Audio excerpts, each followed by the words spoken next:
In this webcast, we're going to talk about BEFIT, the proposed directive that was issued by the EU Commission on the 12th of September. My name is Sasha Cairns, and I'm an international tax partner with Thornton. And joining me is... Hello, I'm Monique Pister. I'm the head of international tax at Thornton in the Netherlands. And Sasha and I did a lot of webinars before. We did a webinar just a year ago on at least 7 or 8 EU tax developments. We did a complete webinar on ATAT 3. And here we are again with yet another proposal, the BEFIT proposal. So Sasha, would you mind sharing a little bit more about the BEFIT proposal and specifically also on the timing? So why now when we are still having an implementation of Pillar 1 and Pillar 2? So BEFIT, or Business in Europe Framework for Income Tax, was issued in proposed directive form in September. And ultimately what it is trying to do is create a common framework for corporation tax across the EU. It will apply to multinationals with global turnover of greater than 750 million and those with companies or permanent establishments operating within Europe. It replaces the previous version that was issued in 2011-2016 of the CCTB that we would all be aware of. But I suppose it's an initial step in the process by the EU Commission. I'll talk a little bit about the detail around that in a minute. How does it work? Well, it works from the point of view of it's relying on accountancy information. So you'll start with your accountancy profit and loss for each company in each member state. And ultimately, we'll adjust that using a common set of rules. Once those adjustments have been made, those profits will be consolidated into one pot called the BEFIT tax base. And what that does allow is it will allow losses cross-border to be allocated within the pot, and also will remove the withholding tax on interest and royalties. So some elements there that can be beneficial for those groups.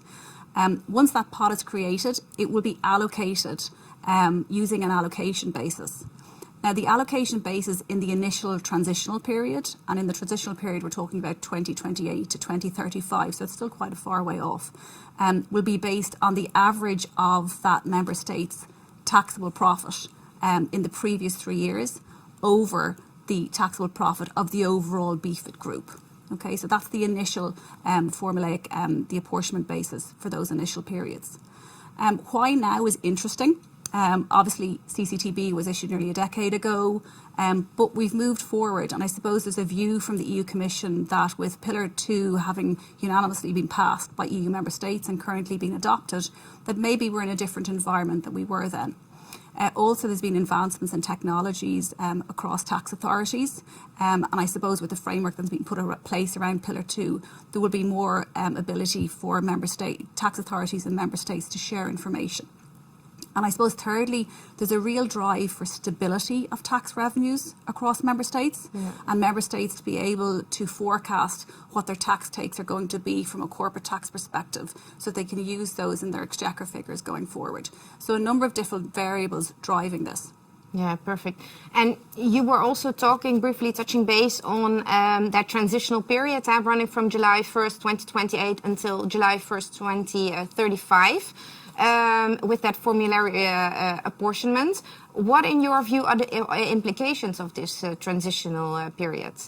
Yeah, so the base allocation and I suppose the basis which is being used for the allocation of that BEFIT tax base to member states is very much being based on, the average of the taxable profits in previous years. Very different to, I suppose, if we look back on the basis of what CCTB had, and it was using drivers like sales, labour, assets. It didn't account for some key elements like IP, which is obviously huge in all our client businesses currently as we move into the digital age. So the intention of this proposal is that we'll enter into that transitionary phase using the existing base allocation, and then subsequent to that, there'll be some sort of a formulaic basis. Now, I don't really see member states adopting into a directive with unanimity if they don't have visibility how those profits under that formulaic basis will be allocated in the future and what those driving factors will be. And even from our own Minister for Finance in Ireland, there was a statement the other day and some scepticism around whether member states will really adopt into this. But I suppose we've a long way to go between now and 2028. We're going to see Pillar 2 implemented next year. So I think, as I said, this is an initial step by the EU in trying to start a conversation again. Yeah, I agree. And when you look at the directive, you see all types of synonyms. They're talking about BEFIT groups. There are tight deadlines. You have a parent return, an individual return. When you look at the background, it's supposed to simplify things and reduce the costs for businesses. But when I read the directive, I don't get a feeling of this. What are your thoughts on that? Yeah, so maybe to talk about the compliance piece, and then maybe I might focus on kind of the idea around how the tax authorities might benefit from this from an EU perspective. So a little bit like Pillar 2, within the BEFIT group, there will be what they call a one-stop shop. So one filer will be nominated. Okay. To the extent that filer is the head parent entity within the group in Europe, it'll be that entity. If not, it will be a nominated entity. And ultimately, that entity will file one BEFIT return. But because those profits will be allocated to the member states anyway to be taxed, there'll still be filing requirements within the local member state anyway. So we're putting another layer on top of businesses as well as their Pillar 2 return. They're now going to have a BEFIT return. Also, the calculation mechanism being used from the point of view of the adjustments that need to be done to the accounting profit and loss of the various different entities is similar in some way to Pillar 2, but not exactly the same. So now ultimately we'll have kind of a Pillar 2 calculation and a BEFIT calculation potentially. So there are some of the challenges, reading the proposed directive and how that will really work.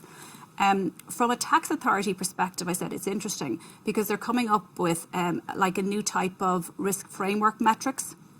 And they're coming up with the idea that there may be kind of a consolidated BEFIT tax team across tax authorities for member states that will be much more coordinated in how they will target multinationals, and there'll be much more cross-border conversations. I think there's a view that there's too much time being spent at a local level in member states by tax authorities challenging some of these structures, and it's not really taking a holistic approach across the EU. So there'll be a risk-based framework put in place to deal with that. Also, there's a new what's called a traffic light system, which will ultimately deal with low-value activities for businesses within the BEFIT or the European group and those in non-EU member states, associated entities. So ultimately, to the extent there's distribution or manufacturing cross-border charges outside of that EU group, there will now be public benchmarks issued by the EU, and those companies will be required to adhere to those. And if they don't, then those transactions will be risk-rated, with the intention that tax authorities are putting more of their focus on the high-risk areas. Okay, that sounds like a lot. On a final note, I've also read on the SME head office tax system. Would you mind elaborating a little bit more on that and what that entails? Yeah, I find this one interesting.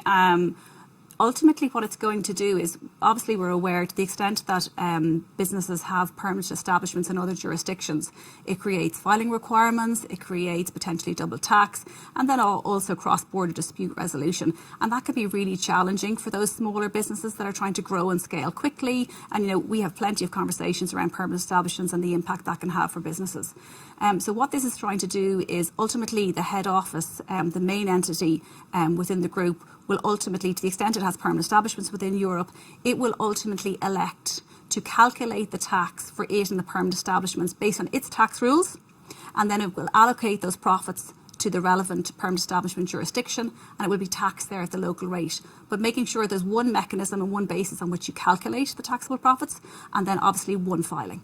So really, really interesting concept, and I suppose trying to de-layer a lot of that administrative burden for those kind of SMEs that are growing and scaling. And there's limits as to what qualifies for an SME, and then once you elect into it, you're in it for 5 years unless your structure changes or some of the conditions are not satisfied during that period. Thank you. That's very, very clarifying. So yet another proposal which might have a huge impact to our clients. So I guess to our viewers, I would say, I hope this clarifies things a little bit more for you. If you want to know more about the BEFIT proposal and of course how that might impact your organization, then always feel free to contact us and we would be happy to assist you further. Thank you for watching.